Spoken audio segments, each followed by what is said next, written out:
Most football manager saves are rebuilds, but in this one, we're doing the opposite. We are setting out to destroy Man City by ruining their finances and getting them relegated from the Premier League. And we have to do all of this without getting fired. This is Destroying Man City, a football manager anti-save. Despite having put Man City in administration, Football Manager has bailed the club out, and City are now richer than they've ever been, with over £1 billion in the bank balance and a £219 million transfer budget.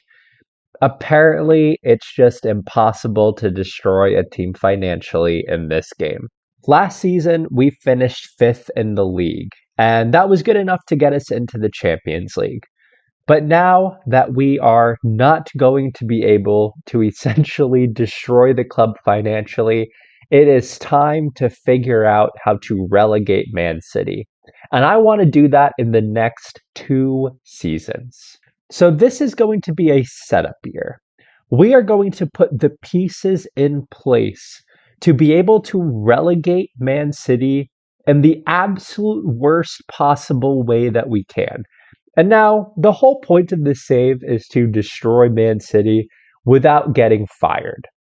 But given the limitations to the financial implications that Football Manager has set upon us, I'm going to get fired.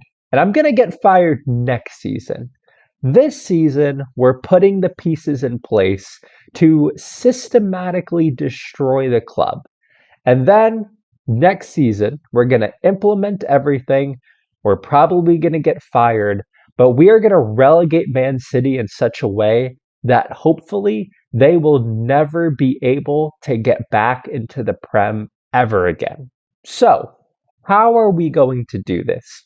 The first step is to make sure that the finances are as bad as we can possibly get them in game. We need to get rid of this £1 billion overall balance, and we need to make sure that the transfer budget isn't going to be high. So that next season, when we're hopefully able to relegate the club, they won't be able to buy players to get back into the Prem. The first step to all of that is we currently have 101 staff members. So I'm going to sign them all to new long-term deals. Juan Molilo here, he has an expiration to his contract in 2030. I want to extend that out as far as we can. Let's get that to 2032, 2033. This will make sure that the club is still spending those ridiculous amounts on staff salaries, so that my assistant coach is getting £1 million per week, head of youth development £1 million, head performance analyst £600,000 per week, so on and so forth. So this will make sure that not so much of the money can go to transfers and squad and things like that, and it's just being sucked up by the staff. The next thing we're going to have to do is make this squad a lot worse, but we'll do that next season. For this season, we're going to have to make this squad worse by selling a lot of these players. Players like Erling Haaland, Rico Lewis, Sandro Tonali, Mark Guehi, they're too good to remain at the club. We're going to need to make sure that they leave next season. But when we sell these players, I don't want City getting any of that money. So what we're going to do is renegotiate some contracts. And I want them to be in the style that Erling Haaland has here. Actually, I'm realizing my face is blocking it, but Erling Haaland has a sell-on fee percentage of 50%. This means 50% of the transfer fee is going to Erling Haaland. But we also have a transfer clause. 50% of his next transfer fee is going to be owed to Arsenal. So this means we could sell Erling Haaland for £1 billion, but none of that money would go to Man City because 50% is going to Haaland and 50% is going to Arsenal. So if we sold Erling Haaland, literally none of that money would go to City. Fortunately, I have negotiated transfer deals where 50% will go to the selling club. However, I haven't done that with all of the salaries for players. Players like Rico Lewis, who came through the academy, I need to get a 50% sell on clause on him, and I need to do that for pretty much everyone else here. So for everyone we can, we are going to negotiate contracts that include 50% of the next transfer fee going to the player. That way, City is getting as little money as possible from when we inevitably sell these guys. And the last step here is we need to destroy the club's playing staff in a manner where the club won't be able to bring in any new players. So, how will the club bring in new players? Let's go to the finances here.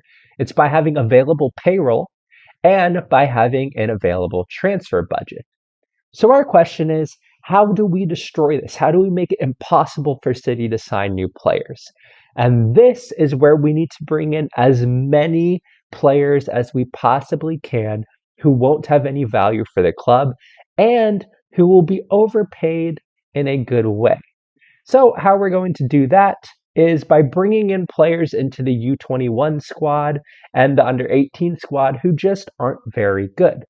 So, we'll bring in players like Zach Zapeta, who have an avoid relegation clause. They have all these bonuses on them. And essentially, what we're going to do is bringing a lot of these players who are on a low payroll. They're not going to be contributing a whole lot to the payroll, but they're going to have all those bonuses on them.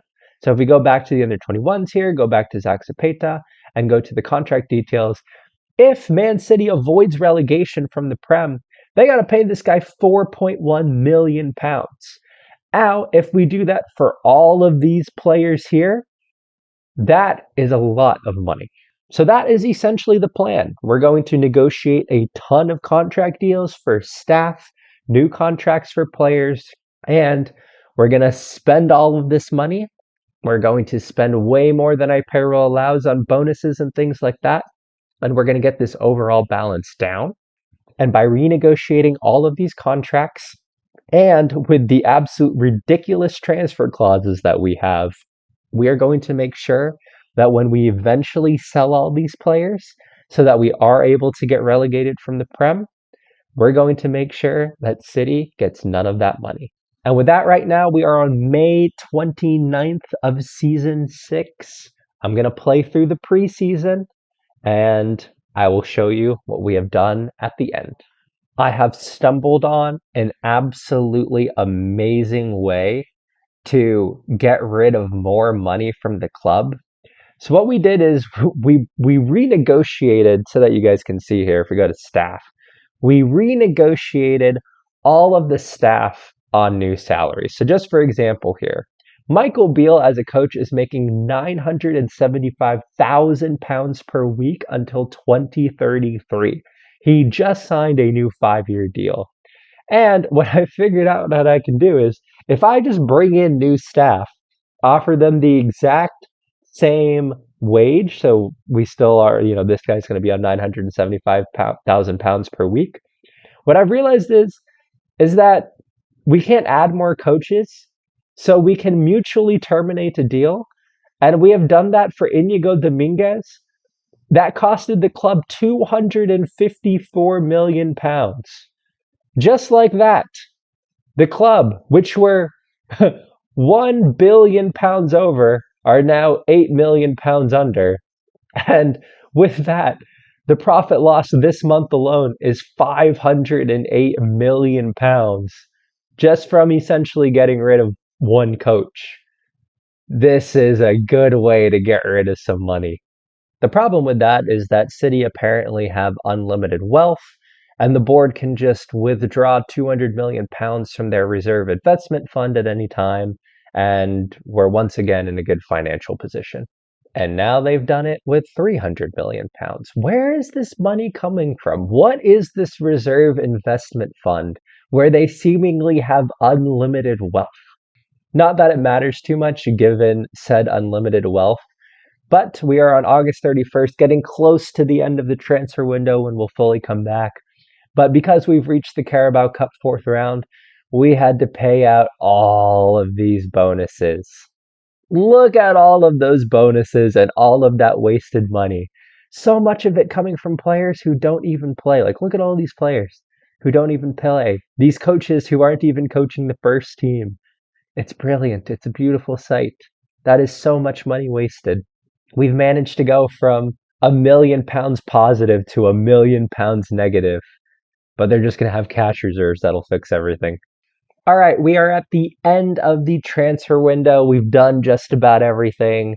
Once again, City dipping into their cash reserve, £200 million from the reserve investment fund, and that just seems to make all the problems go away.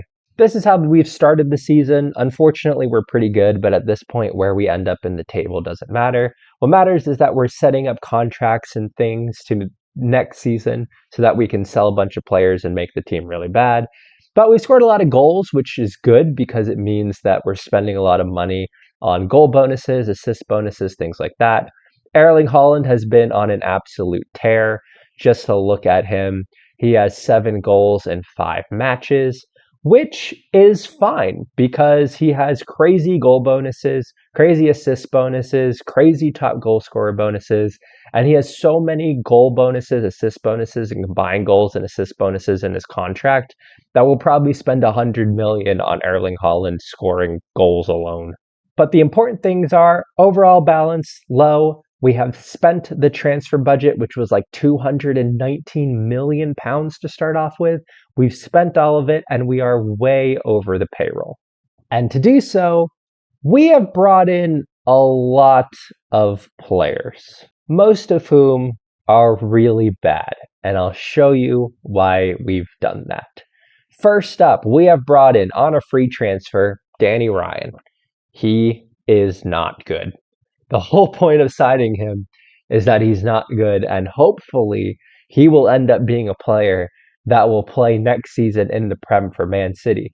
And the reason that I say that is because he is currently on £100 per week, which means currently, if we look at our finances, he isn't contributing much to the payroll.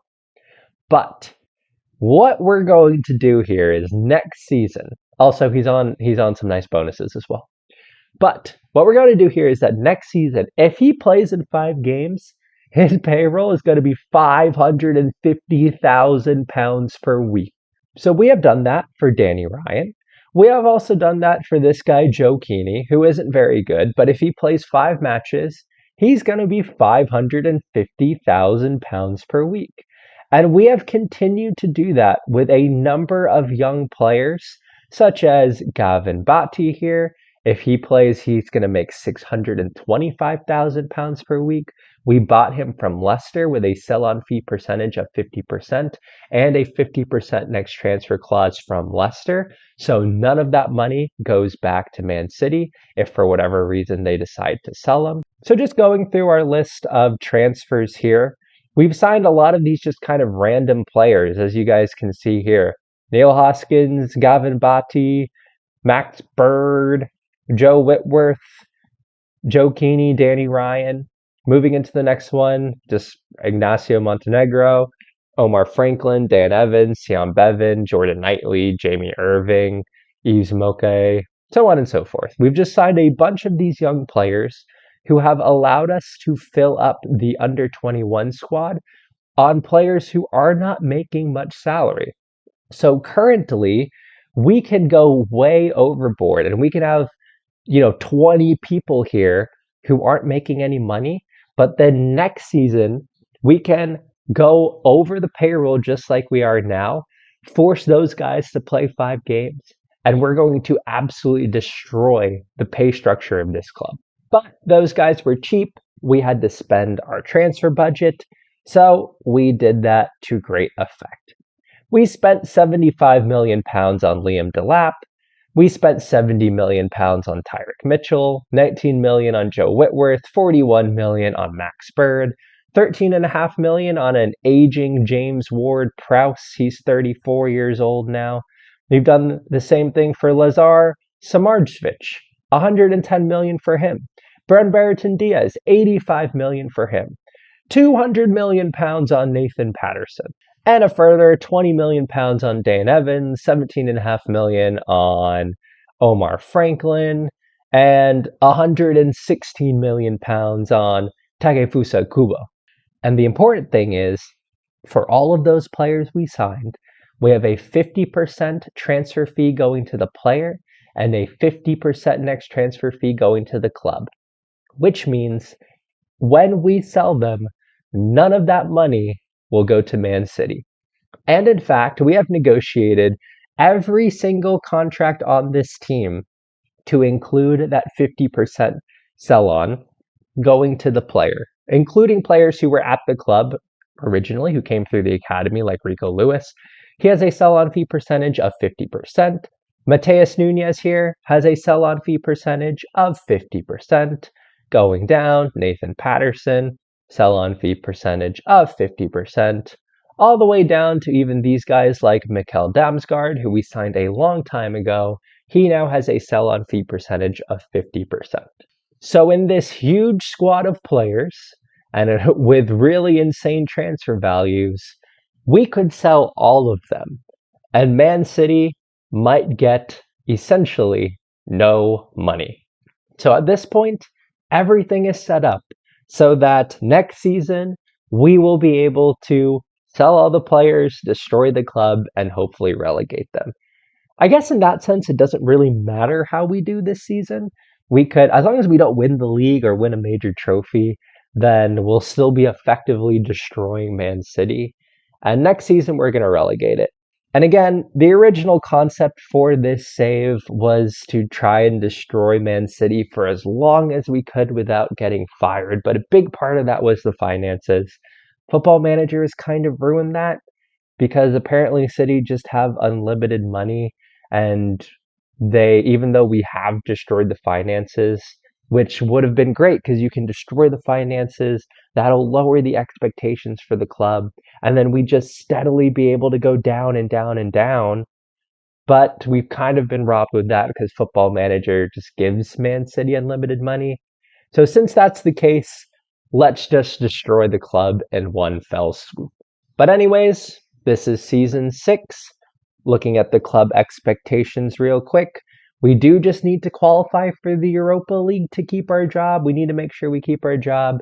Hopefully we are able to qualify for the Europa League. That obviously helps us out a little bit because we just get to go down and down and down. But that is the objective for the season. Don't win a trophy, qualify for the Europa League. I'm going to simulate the season. Let's see how we do.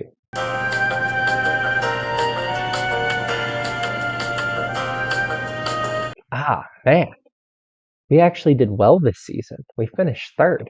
How did that happen? In the season preview, we were predicted to finish 7th. I had us in the perfect spot to get in the Europa League. Erling Haaland, he must be OP. We scored 112 goals this season. Erling Haaland scored 40 goals in 38 appearances. He is so overpowered in the game. He scored 56 goals this season. That's just insane. Fortunately, that means, like, looking at his contract, that means we should have paid him a ton of money. We should have paid Erling Haaland a lot of money. But he's listed. He's transfer listed. The club has transfer listed Erling Haaland for 160. Why have they done that? Is he unhappy? I didn't see. He doesn't have an unhappiness tag. Overview information. He doesn't have an unhappiness. Why is Erling Haaland transfer listed? Is anyone else transfer listed? No, Diaz not. João Pedro's loan listed. I don't see any. Samardzvic. Samardzvic is transfer listed too. Why are they transfer listed? Nathan Patterson's transfer listed. Takafuso Kubo is transfer listed. Smartstitch is transfer listed. Kota. Why are all our best players transfer listed? Well, that's interesting. We're projected to fail FFP. We're projected to fail FFP. The balance isn't over $1 billion. Normally it's like £1 billion. The payroll's low. The transfer budget's not very high. The debt is huge. Oh, we are. Did we get back to the point where the club isn't doing well financially? Oh, we might have done something good here. I've never seen the club automatically transfer list the players before. I've never seen that in Football Manager. Oh, we are going to be in for a good final season next season. We are setting up the club so well. Looking at how we did in other competitions, we won nothing. Knocked out in the fourth round of the Carabao Cup, knocked out in the playoff round of the Champions League by Arsenal, knocked out in the fifth round of the FA Cup by West Ham, which is good because that means all the bonuses were paid out. So looking at the schedule, we had a good start to the season. Looks like we weren't doing so well in the Champions League, but lost in the Carabao Cup fourth round of Fulham. That's okay because that means we paid out those bonuses. Looking through here, really poor in the Champions league phase. Where did we finished in 20th in the league phase? How did we do so well in the league but so bad in the Champions League? But we got past the FA Cup third and fourth round. Excellent again, because that means we paid out bonuses. Lost to Arsenal in the knockout playoff round, and then had a really, really good end to the season, apparently. I guess this is how we ended up finishing in third. Oh man. For most of the season, we would have been in such a good spot if we were like sixth and seventh. We were kind of there for most of the season, but yeah, right at the end, we even got up to second at one point. We were actually too good this year. But that is okay because the important thing here is that we've renegotiated a bunch of contracts, which means that next season we're going to sell all of these players and we're going to make this team really bad. We're going to promote a lot of kids from the youth team. A lot of these guys are going to come in. They are going to play in the first team. And when they play at least 5 matches, they're going to have a huge contract when we do that. And hopefully that will destroy our wage structure. Well, that is everything I've got for this episode. With the realization that Football Manager is going to find a way to keep Man City rich, we are now out to destroy the club. Next season will be the final episode of this save. We are going to destroy Man City. We're going to find a way to get them relegated from the Prem, and we're hopefully going to do it in a way to where they're systematically destroyed and they'll never be able to come back to the Prem again. This was very much a setup episode, but the next episode is going to be the big one. We are going to complete this task once and for all, even if I have to get fired doing it. I hope you all enjoyed this episode, and I will see you all in the next one. Bye.